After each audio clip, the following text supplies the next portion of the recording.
Welcome to Toffee TV. It is the instant match reaction. Newcastle United 2, Everton 1. A pretty poor performance at St James's Park.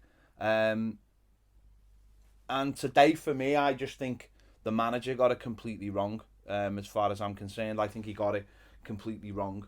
I think he paid far too much respect to Newcastle.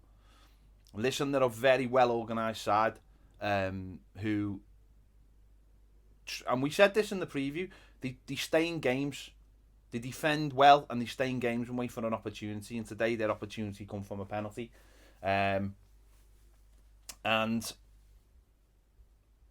you know, that was the moment in the game, really, wasn't it? When, let's be honest, the game was over from that moment, because Newcastle had keep a very, very good defensive shape, and we had nothing to break them down. I think the manager got it wrong twice today. I think he got it wrong with the initial starting lineup, which was far too negative. Far too negative. I mean, you're talking about a team like Newcastle who want to stay and keep a good shape. So why were we thinking we were going to break them down with players like Gomez and Sigurdsson in attacking areas?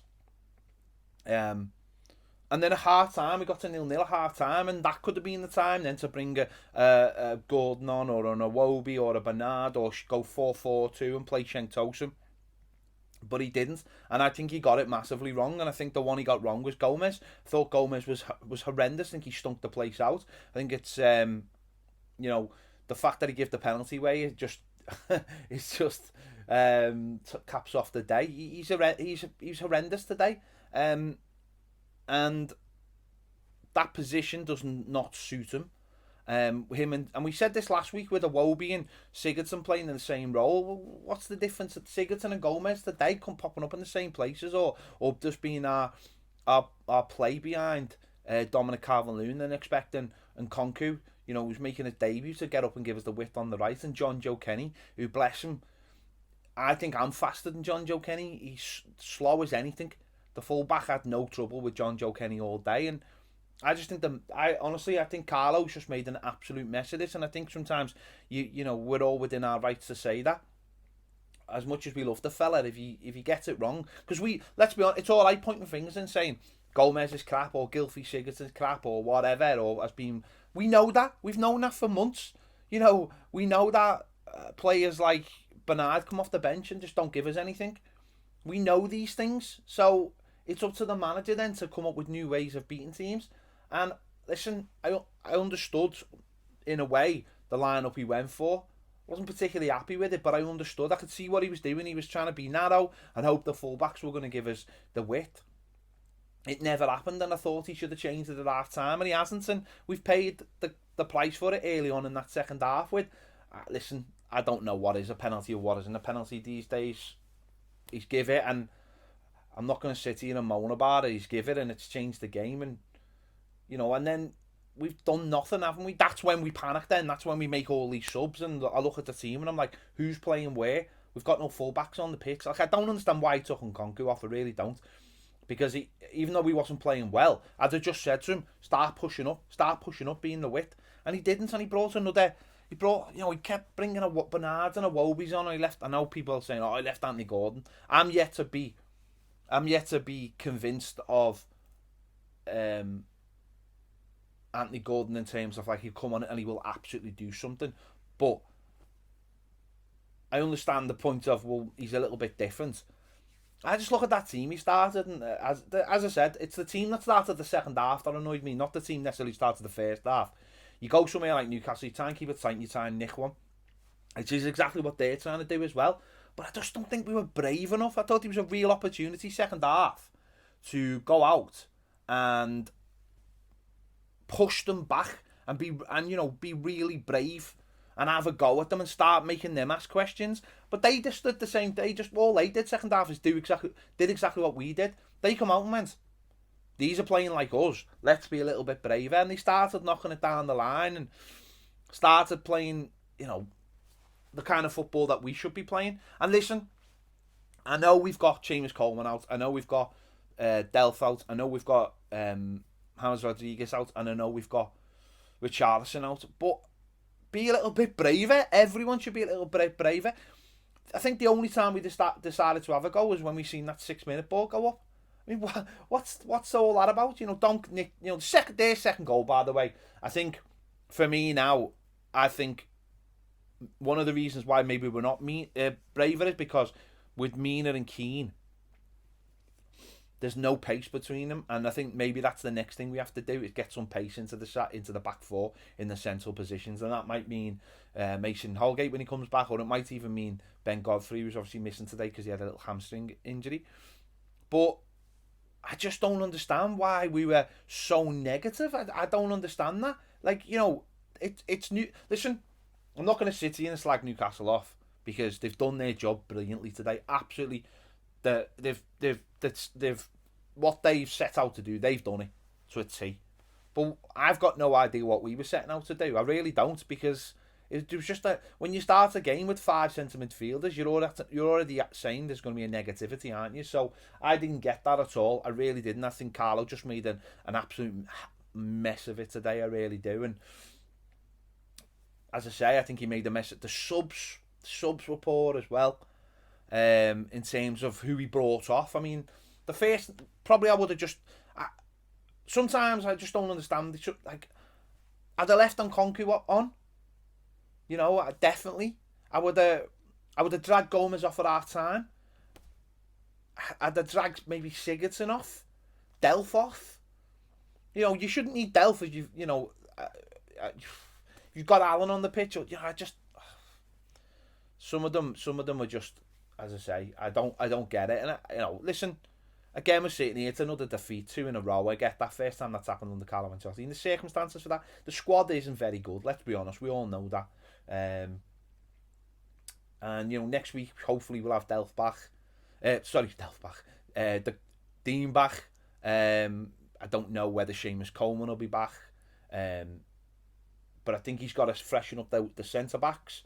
I just think Mina today, the second goal shows with Mina. Number one, he doesn't. He goes high with him, and that's exactly what he wants him to do. He wants him to go high because he knows the ball's going around the back, and once it goes around the back, he's not catching him, is he? So Mina, you know, that happened like last year at Arsenal, didn't it? Why is Mina engaging him so high if there's going to be all that space in behind? You can only do that if you've got pace, and I think out of the two of them, I think Mina needs to drop to the bench now.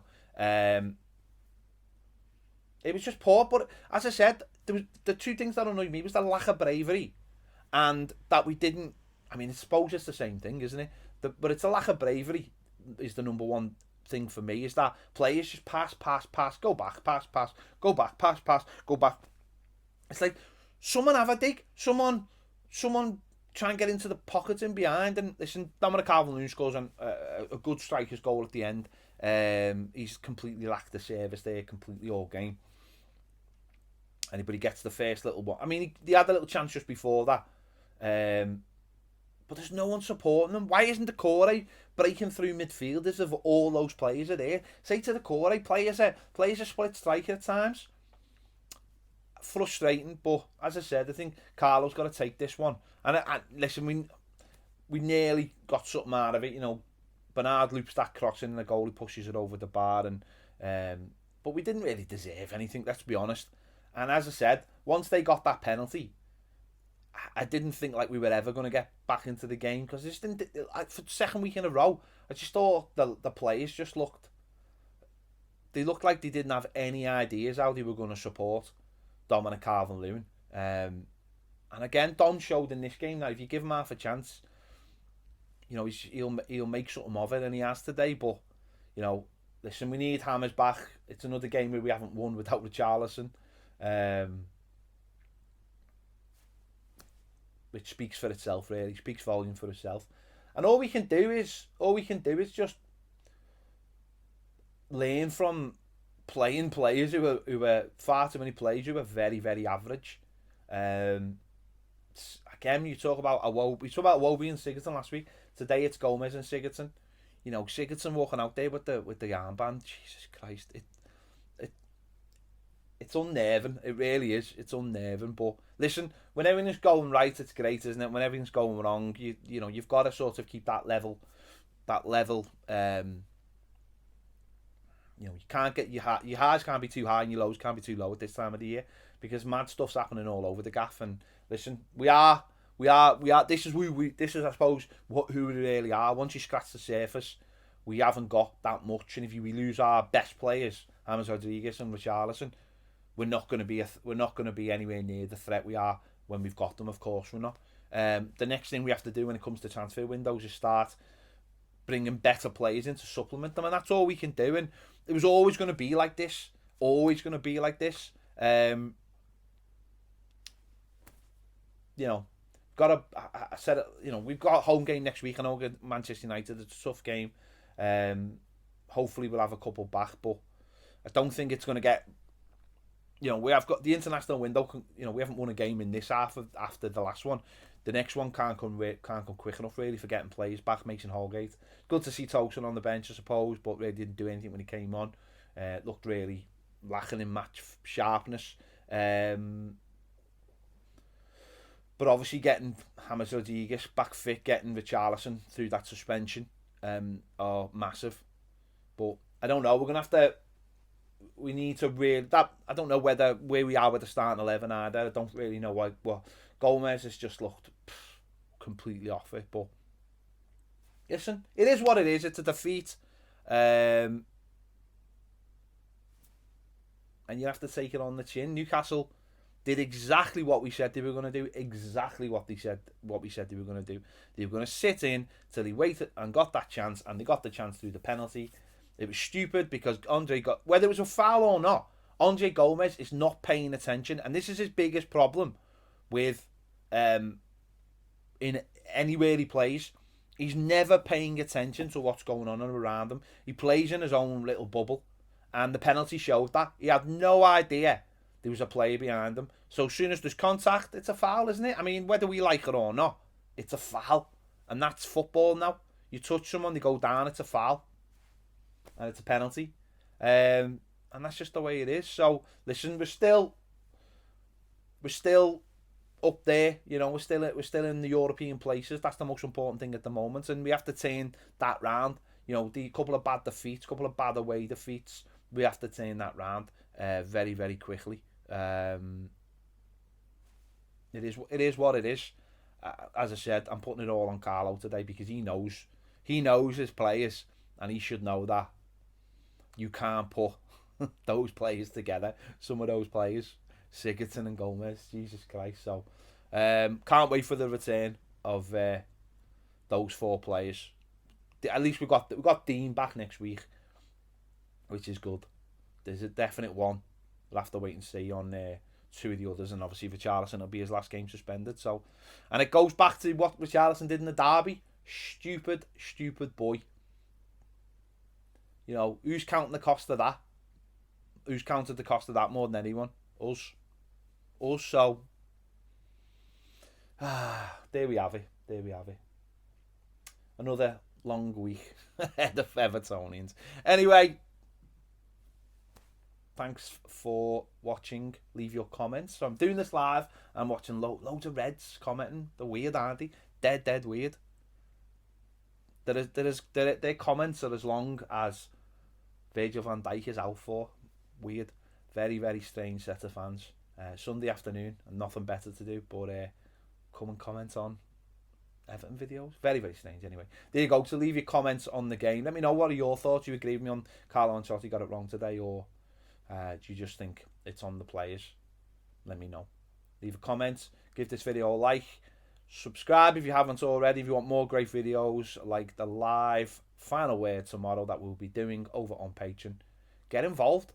Click the link. There should be a link somewhere around here and in the description as well. Thanks for watching. See you later.